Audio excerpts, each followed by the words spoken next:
Hello student, कैसे हैं आप सब। एक बार पुनः शिव कोचिंग क्लासेस पर स्वागत है। और आज का टॉपिक है एक महत्वपूर्ण टॉपिक प्यारे भाइयों की 1 से 20 तक के तत्वों के परमाणु भार कैसे ज्ञात करें। इनको थोड़ा सा है ना याद करने में परेशानियां होती हैं सभी बच्चों को, तो इसको ट्रिक के माध्यम से समझेंगे।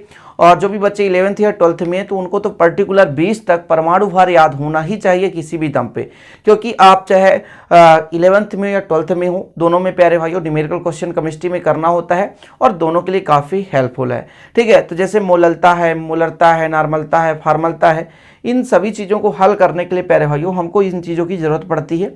और आप यदि 11th क्लास में है तो प्रतिशत संगठन, अनुसूत्र, मोलानुपाती सूत्र और मोलरता ये सब चीज़ें हैं प्यारे भाइयों, तो इसलिए इसको याद करना बहुत जरूरी है। मात्र 2 से 3 मिनट का वीडियो है, समझने की कोशिश करेंगे।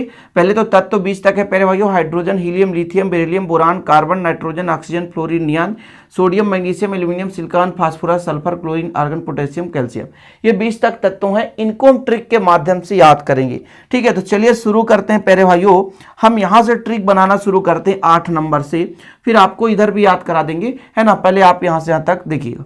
सबसे पहले हम यदि बात करें यहाँ पर कि 3, 18, 19, 20 समभारिक की परिभाषा पढ़े होंगे कि ऐसे भिन्न भिन्न परमाणु जिनके परमाणु भार समान होते हैं, ऐसे भिन्न भिन्न तत्वों के परमाणु जिनके परमाणु भार समान होते हैं लेकिन परमाणु क्रमांक भिन्न भिन्न होते हैं प्यारे भाइयों। परमाणु भार समान, परमाणु क्रमांक भिन्न भिन्न, तो समभारिक। और समभारिक का एक उदाहरण पढ़े होंगे आप लोग, आर्गन, पोटेशियम, कैल्शियम, सबका परमाणु भार 40 40 40, लेकिन पोटेशियम का प्यारे भाइयों 39 भी मान्य है। ठीक है, तो 39 पॉइंट में है, इसलिए 39 और 40 दोनों अपन याद कर सकते हैं। इस प्रकार से ये 3 तो आसानी से याद हो जाएंगे कि समभारिक का उदाहरण है। आप समभारिक पढ़ते हैं कि भिन्न भिन्न तत्वों के ऐसे परमाणु, भिन्न भिन्न तत्वों के ऐसे परमाणु जिनके परमाणु भार क्या होते हैं, समान, किंतु परमाणु क्रमांक अलग अलग होते हैं, समभारिक कहलाते हैं। तो ये समभारिक का एग्जाम्पल है।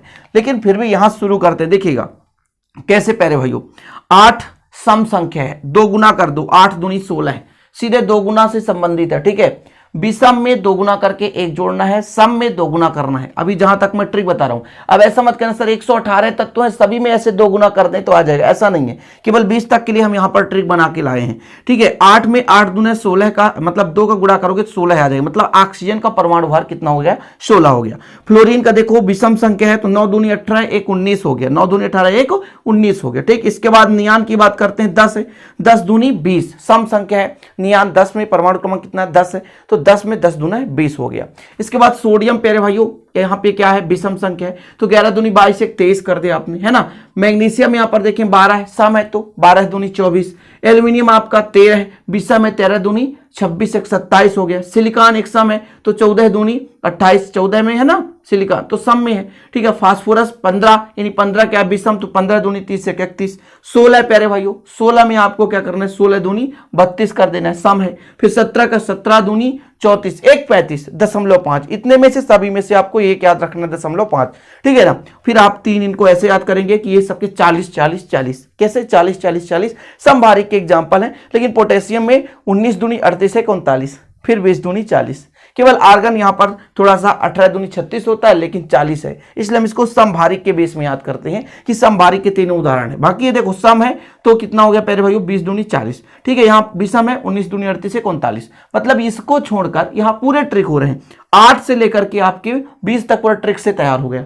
अब यहाँ पर थोड़ा कुछ और तैयार करना है, जैसे 5 है तो 5 एक विषम है तो 5 दूनी 10 एक 11 है, 11 ही मानते हैं, 10.8 नहीं माना जाता, बहुत दिक्कत होती है कैलकुलेशन करने में। फिर ये सम है प्यारे भाइयों, तो अपन क्या करते हैं 6 दूनी 12 कर देते हैं। ठीक है ना। यहां पर आप देखें विषम है, यहां पर सम है तो 2 दूनी 4 हो गया। विषम है प्यारे भाइयों 3 दूनी 6 1 7। केबल और केबल प्यारे भाइयों, इन 2 चीजों को याद करना है, मात्र 20 में से 2 तैयार करना है कि 4 है सम लेकिन फिर भी 4 दूनी 8 1 9, और भैया ये विषम है तो 7 दूनी 14 1 15 न होकर 14 है। केवल 2 याद कर लो, 4 का 9 और 7 का प्यारे भाइयों 14 है। बाकी सारे के सारे ट्रिक में सेट हो रहे हैं। हाइड्रोजन का तो सबको पता है, मूलभूत कर्तव्य है प्यारे भाइयों हाइड्रोजन का याद करने का, क्योंकि पहला तत्व है, सबके मतलब सबसे बनना चाहिए, है ना, आवारा तत्व जिसे कहा जाता है। तो इस प्रकार से 20 तक के परमाणु भार आप बिल्कुल याद कर लें, तैयार कर लें। न्यूमेरिकल क्वेश्चन सॉल्व करने के लिए बहुत आवश्यकता होता है प्यारे भाइयों, और बहुत सारे बच्चे इस पे अटक जाते हैं, बोलते बहुत कठिन है, कैसे याद करें। पीरियडिक टेबल में देखते हैं पॉइंट में दिया भैया 19.11, बोले क्या याद करें। तो आपको इस प्रकार से याद कर लेना है, पूरे के पूरे आप न्यूमेरिकल सॉल्व कर लोगे। हो सकता है एक आध दो ऐसे तत्व होंगे प्यारे भाइयों जो इससे बाहर से आए, लेकिन क्वेश्चन हमेशा यहीं से बनता है। ठीक है, तो आशा और उम्मीद है कि छोटा सा वीडियो यार पसंद आया हो, पसंद आया तो लाइक कर दीजिएगा और दोस्तों के साथ शेयर करिए। मिलते हैं अगले वीडियो में। जय हिंद, वंदे मातरम।